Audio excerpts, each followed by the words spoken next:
So you may have noticed in your order of service that rather than having a reading in this time, or you may not have noticed, I'm delivering my sermon in two parts because I have a lot to say this morning.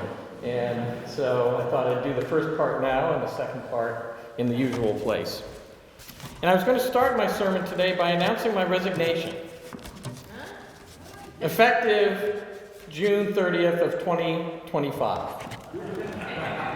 And I was just going to announce it, but I thought that would be a cruel joke, so I softened it a little bit and just tell you that I was thinking about doing that. But I was going to do that because I wanted to call your attention to the future. I wanted you to be thinking about the future, because that's what I want to talk to you about today, is the future. The future of this congregation is going to be yours, all of yours, long after I'm gone. And I do hope to be with you for a good long time yet, but the truth is that this congregation will continue on after I leave and even after you all are gone too. We are all stewards of this community, holding it in trust for those who come after us. And so today I'm going to take the opportunity to offer up something of a State of the Union address. My view of where we are and where we could or we might be going. So what follows is the first part of something of a midterm assessment of our shared ministry together and my thoughts on what the future might hold. So although this might sound like part of a real presidential State of the Union address, I'll start off by saying that the state of our congregation is strong, healthy, and vibrant. Now, half of you can clap and half of you can stand there with your arms folded if you want, like they do. But we are a strong, healthy, and vibrant congregation. There's no doubt about it. Our health has even been recognized by the Unitarian Universalist Association, who awarded us breakthrough congregation status this year. But we don't need the UUA to tell us what we already know. When we walk in to the doors of our church, we can feel its vitality. One measure of it is the decibel level here in the sanctuary that I hear on Sunday mornings when I invite you to greet your neighbors around you, that palpable energy that we feel. Another is when I stop by church on a Sunday evening and see 20 or so young parents and dozens of their children when they're here for their Soul Matters groups. Or I look at our amped up Share the Plate program, which in the first 6 months of this year, through your generosity, has already given away 3 times more money to outside organizations than we gave in all of last year. Remarkable. The number of folks attending our UU 101 class and becoming new members is another indicator of our congregational health, as is the outstanding turnout we had at the rally for sensible gun policy a couple of weeks ago in media. Your response last year to the Five to Thrive Fund Drive theme, which is coming up again in another few weeks. It was just amazing, with so many of our members committing to reach a goal of giving 5% of their gross income to the church. And then just last night, as I mentioned before, we had a festive and fun fundraiser, our 8th annual Chili, Chocolate, and Homebrew Challenge.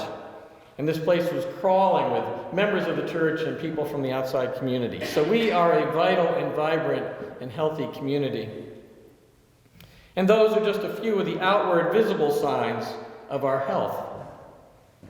But what impresses me even more than these are the less obvious, the less tangible ways in which our church community remains healthy and strong. We are blessed to have here a culture of trust. A culture of trust and confidence. We trust the people we elect and appoint to lead our congregation to do just that, to lead.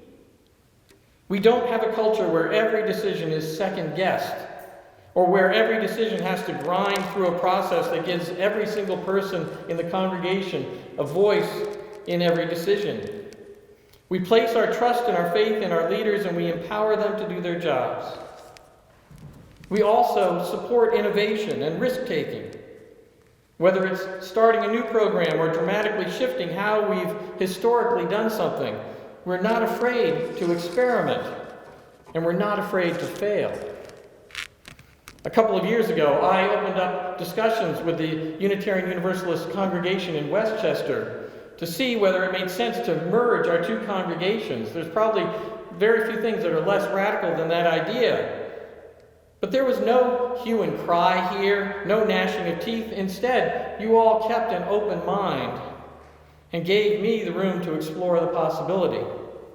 And those who served on the exploratory committee put a lot of hard work into it. And then when it didn't pan out, there wasn't any second guessing or recriminations. The attitude was, okay, it didn't work. Let's move on to the next thing. That's a sign of real health in an organization. Another intangible indicator of our health is that we empower our members, not just our leaders, but our members. If there's something that you want to do in this congregation, something you want to start, it's easy. We don't have layers upon layers of bureaucracy where you have to go through all kinds of red tape to get approval for something.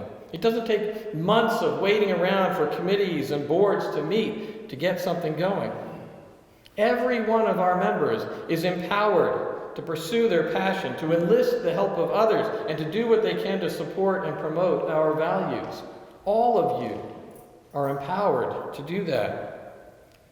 Significant programs that seem like they've always been a part of our church community, like collecting food for the Media Food Bank and our Growth Through Service program. These started as the brainchildren of one or two of our members who said, I think our congregation should do this.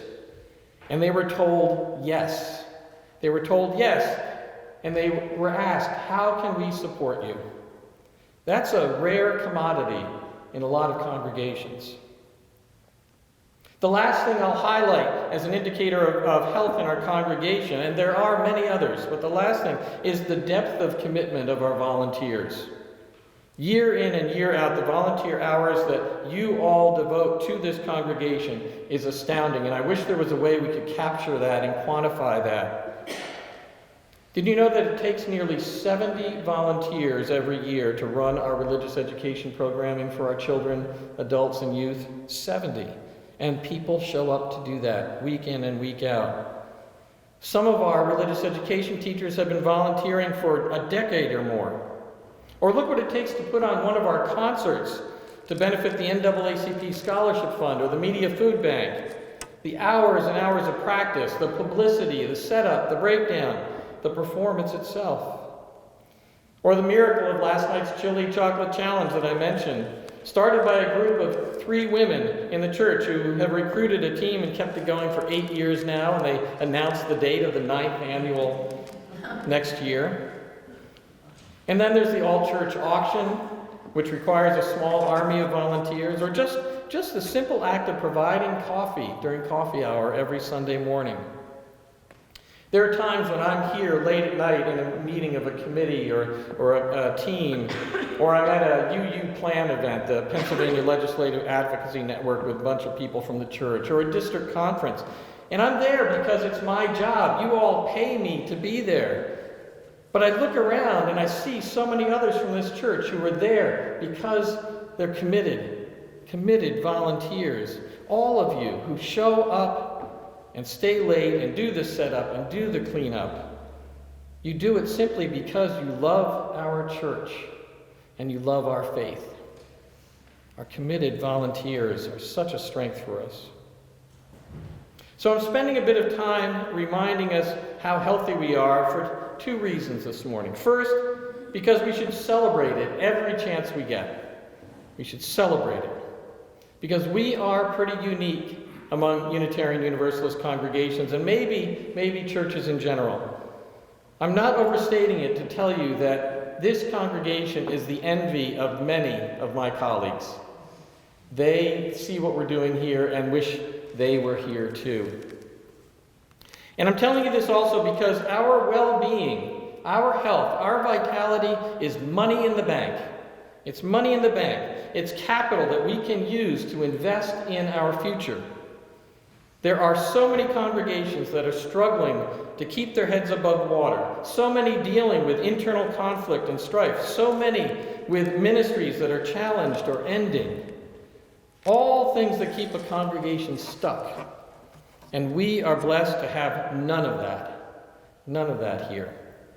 And because we are so blessed, we need to take advantage of it.